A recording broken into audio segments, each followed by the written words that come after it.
कहा जाता है, अगर जीवन में एक बार भी तिरुमला के 7 पहाड़ों पर चढ़ने का सौभाग्य मिल जाए तो मानो स्वयं विष्णु के दरबार में बुलावा आ गया हो। आंध्र प्रदेश की पवित्र धरती पर समुद्र तल से लगभग 3200 फीट ऊपर शेषाचल पर्वतमाला की गोद में बसा है तिरुमला वेंकटेश्वर मंदिर। यह स्थान केवल एक मंदिर नहीं बल्कि आस्था की धड़कन है, जहां हर साल करोड़ों श्रद्धालु अपनी मनोकामना लेकर पहुंचते हैं, कभी पैदल, कभी वाहन से, तो कभी नंगे पांव तीर्थ मार्ग पर गोविंदा गोविंदा का नाम जपते हुए। जैसे ही आप तिरुपति नगर से ऊपर चढ़ाई शुरू करते हैं, सामने खुलते हैं घने जंगल, मुड़ती सड़कें और हर मोड़ पर बजती घंटियों की ध्वनि। यह यात्रा केवल शरीर की नहीं, आत्मा की यात्रा है। हर कदम आपको अपने अहंकार से दूर और भगवान के और करीब ले जाता है। तिरुमला 7 पहाड़ियों पर बसा है। श्री वेंकटाद्रि, नीलाद्रि, अंजनाद्रि, गरुड़ाद्रि, ऋष्याद्रि, नारायणाद्रि और शेषाद्रि। इन 7 पहाड़ियों को भगवान आदिशेष नाग के 7 फनों का प्रतीक माना जाता है और इसी कारण भगवान को श्रीनिवास कहा गया, वह जो नागराज के हृदय में निवास करते हैं। पहाड़ियों की तलहटी में स्थित है तिरुपति, जहां से श्रद्धालु 2 मुख्य मार्गों से ऊपर चढ़ते हैं। अल्लिपिरी मेट्टू लगभग 3500 सीढ़ियां, 11 किलोमीटर लंबा, और श्रीवारी मेट्टू जो छोटा और अधिक तीव्र है। इन सीढ़ियों पर हर 100 कदम पर गोविंदा का नाम लिखा है, मानो हर कदम एक जप बन जाता है। कथा कहती है कि एक बार त्रिदेवों ब्रह्मा, विष्णु और महेश के बीच श्रेष्ठता का प्रश्न उठा। आर्षि भृगु मुनि ने इसका समाधान खोजने के लिए तीनों के पास जाने का निर्णय लिया। सबसे पहले वे ब्रह्मा के लोक पहुंचे, पर वहां उनका उचित स्वागत न हुआ। फिर वे कैलाश पहुंचे, जहां भगवान शिव ध्यान में लीन थे। वहां भी उन्हें अपमान का अनुभव हुआ। अंत में वे वैकुंठ पहुंचे, जहां भगवान विष्णु माता लक्ष्मी के साथ विश्राम कर रहे थे। भृगु मुनि ने क्रोध में आकर भगवान विष्णु के वक्षस्थल पर पैर मार दिया, किंतु भगवान क्रोधित नहीं हुए। उन्होंने विनम्रता से भृगु के चरण दबाए और कहा, मुनिवर, कहीं आपके पैर को चोट तो नहीं लगी? उस क्षण सारा ब्रह्मांड स्तब्ध था। देवता झुक गए, आर्षि नतमस्तक हो गए, परंतु देवी लक्ष्मी को यह अपमान असह्य हुआ। वह वैकुंठ छोड़कर पृथ्वी पर आ गईं। भगवान विष्णु अपने अर्धांगिनी से बिछड़ने का दुख सह न सके और वे स्वयं पृथ्वी पर अवतरित हुए, तिरुमल्ला की इन पहाड़ियों पर, जहां उन्होंने श्रीनिवास रूप में तप किया। कहा जाता है कि एक दिन पद्मावती, जो देवी लक्ष्मी का ही अवतार थीं, पुष्करिणी सरोवर में क्रीड़ा कर रही थीं।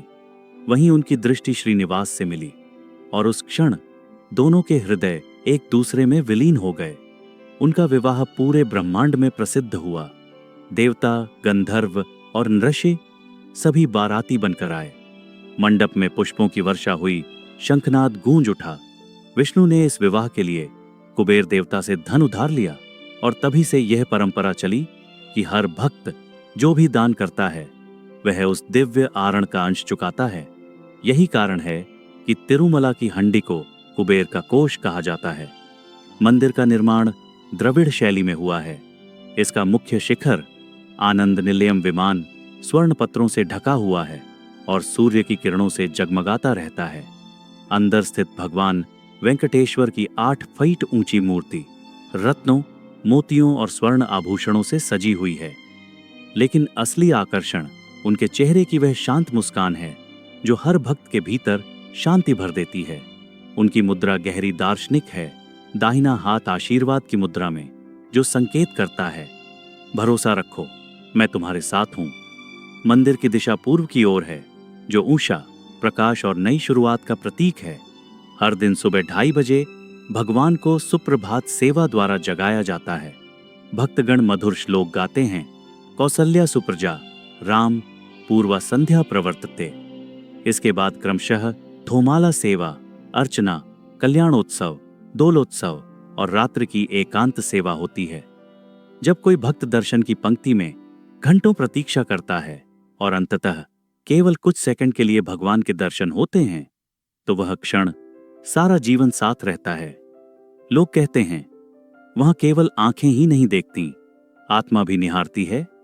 तिरुमला का प्रसिद्ध लड्डू प्रसादम दुनिया के सबसे प्रसिद्ध प्रसादों में से एक है। मंदिर की विशाल रसोई पोतू में प्रतिदिन 3 लाख से अधिक लड्डू बनाए जाते हैं। घी, बेसन और चीनी की महक पूरे मंदिर परिसर में फैल जाती है। हर भक्त के हाथ में जब वह प्रसाद आता है तो वह केवल मिठाई नहीं होती, वह भगवान का आशीर्वाद होती है। मंदिर में अनुशासन सर्वोपरि है। पुरुषों के लिए धोती या पैंचा, महिलाओं के लिए साड़ी या सलवार कुर्ता अनिवार्य है। मोबाइल और कैमरे मंदिर के अंदर ले जाना वर्जित है, क्योंकि यहाँ दर्शन आंखों से नहीं, मन से होता है। हर वर्ष का ब्रह्मोत्सव तिरुमला की सबसे भव्य घटना है। 10 दिनों तक चलने वाले इस पर्व में स्वर्ण रथों पर भगवान की शोभा यात्रा निकाली जाती है। रात के अंधकार में जब दीपों की पंक्तियां जगमगाती हैं, तो पूरा तिरुमला देवलोक जैसा प्रतीत होता है। हजारों की भीड़, नगाड़ों की थाप, शंखनाद और जय घोष, हर दिल में केवल एक नाम, गोविंदा गोविंदा। दर्शन के बाद श्रद्धालु तिरुचनूर में देवी पद्मावती अम्मावरी मंदिर में जाते हैं, जहां माता के दर्शन के बिना यात्रा अधूरी मानी जाती है। फिर आते हैं कपिला तीर्थम, जहां झरने के नीचे शिवलिंग स्थित है। गोविंद राजस्वामी मंदिर, पाप विनाशम तीर्थम और सिलाथोरनम, एक प्राकृतिक पत्थर का मेहराब जो वैज्ञानिकों के अनुसार करोड़ों वर्ष पुराना है। सुबह के समय जब सूर्य की पहली किरण स्वर्ण शिखर को छूती है और शंखनाद के साथ गोविंदा गोविंदा की गूंज उठती है, तो लगता है मानो पूरा आकाश भगवान के नाम से भर गया हो। और रात्रि में जब हजारों दीपक मंदिर के चारों ओर जलते हैं, तो वह दृश्य शब्दों में नहीं, केवल भक्ति में महसूस किया जा सकता है। वहां हर दिया किसी की इच्छा का प्रतीक है, किसी की श्रद्धा, किसी की कृतज्ञता। तिरुमला की यात्रा केवल एक दर्शन नहीं, बल्कि आत्मा के शुद्धिकरण की प्रक्रिया है। यह हमें सिखाती है कि भगवान तक पहुंचने के लिए धन या शक्ति नहीं, बस श्रद्धा और धैर्य चाहिए। कई भक्त सालों तक पैदल यात्रा करते हैं, कोई नंगे पांव चलता है, कोई अपने बच्चे की मन्नत लेकर आता है, और कोई केवल शांति की खोज में। पर जब सब भगवान के सामने खड़े होते हैं, तो सब बराबर हो जाते हैं। राजा या रंग, सभी बस भक्त बन जाते हैं। मंदिर लगभग 24 घंटे खुला रहता है, सुबह 2:30 बजे से रात 12:30 बजे तक। सबसे उपयुक्त समय दर्शन के लिए सितंबर से फरवरी तक माना जाता है। तिरुपति स्टेशन और एयरपोर्ट से बसें और टैक्सी निरंतर चलती रहती हैं। भोजन, आवास और अन्नदानम जैसी सुविधाएं मंदिर प्रशासन द्वारा संचालित हैं। जब आप इस दिव्य भूमि से लौटते हैं, तो लगता है जैसे कोई भार उतर गया हो, मन हल्का हो गया, आत्मा प्रसन्न है, क्योंकि यहां आकर व्यक्ति कुछ खोता नहीं, बल्कि स्वयं को पा लेता है।